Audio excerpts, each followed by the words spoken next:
PlayStation versus Xbox. Which is more superior?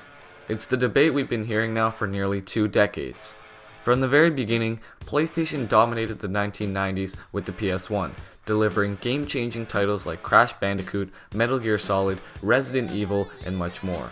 With the gaming industry only growing bigger, Microsoft knew they had to step their game up, and in 2001, they launched the very first Xbox and competed with Sony's new console, the PS2. Xbox definitely gave it their all, bringing games like Halo, Max Payne, Fable, and Tom Clancy's Splinter Cell: Chaos Theory, but would it be enough to act as a real competitor against the PS2? Unfortunately, as well as the Xbox did, the PS2 ultimately prevailed by a long shot, becoming not only the best-selling console of the generation, but also the best-selling console of all time, and it still holds that record, with a current sales number of over 155 million units worldwide versus 24 million units for the Xbox. In the end, PlayStation was once again victorious, but of course, things didn't stop there. The 7th generation of consoles was quickly approaching, and this time, Xbox wasn't going down without a fight. In November 2005, Microsoft released their brand new console, the Xbox 360. So how did it fare opposed to its predecessor? Well, the Xbox 360 was exactly what Microsoft needed. The 360 was received far better than the original Xbox and truly gave PlayStation a run for their money.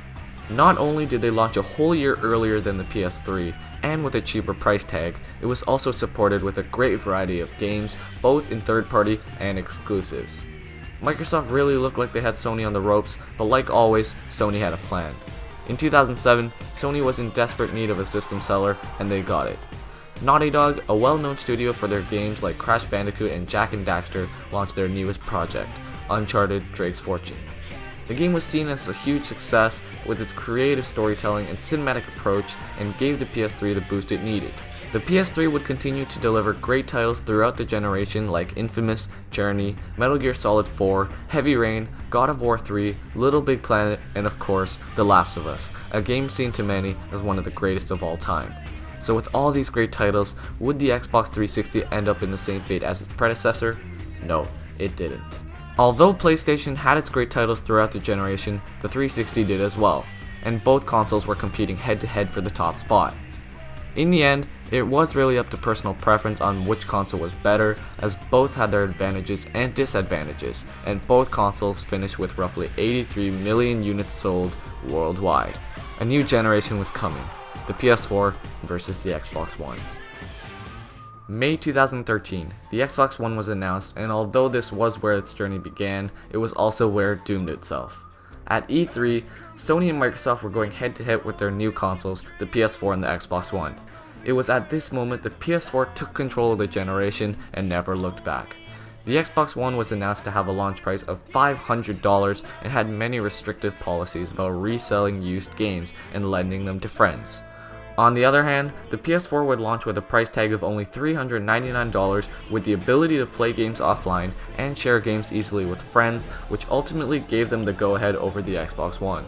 From the very beginning, the PS4 was in front throughout the entire generation, and it would seem logical to say that they've already won this generation.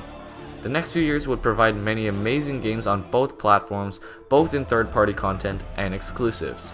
The PS4 had games like Infamous Second Son, Bloodborne, Until Dawn, Ratchet & Clank, Uncharted 4, The Last Guardian, and now Horizon Zero Dawn, while the Xbox One had Quantum Break, Forza Horizon 2 and 3, Halo 5, Rise of the Tomb Raider, Dead Rising 3 and 4, and Gears of War 4. Up until now, Sony has had a strong dominance over Microsoft, and it's only looking to get even stronger. Here's why. Now that Sony has the PS4 Pro, third-party games will look and run even better, and in time, will have a drastic difference over both the standard PS4 and Xbox One.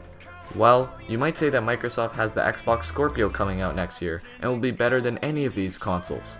Sure, that's obviously true, but the problem that Microsoft has is that they don't have any upcoming exclusives that really wants you to own this console. If we look at the upcoming PlayStation 4 exclusives, we have games like Uncharted: The Lost Legacy, Crash Bandicoot: Insane Trilogy, God of War, Detroit Become Human, Days Gone, Spider-Man, Death Stranding, The Last of Us Part 2, and I haven't even mentioned the unannounced titles like Sucker Punch's new game, Ready at Dawn's game, and so much more.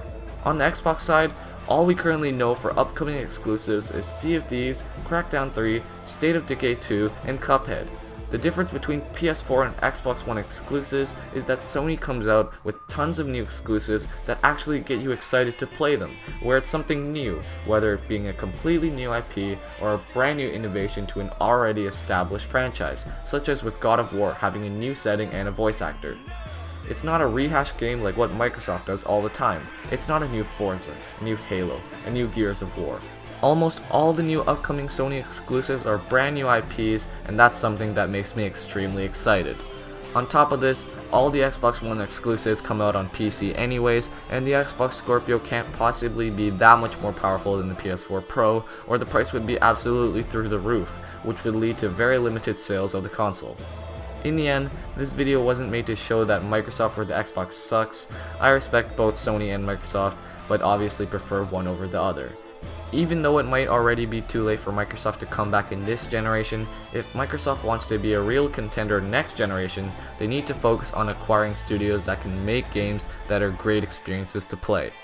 In terms of PlayStation, I've had an amazing time playing on my PS4 this generation, and with the insane lineup of exclusive games, the future is sure looking bright. Thanks a lot for watching.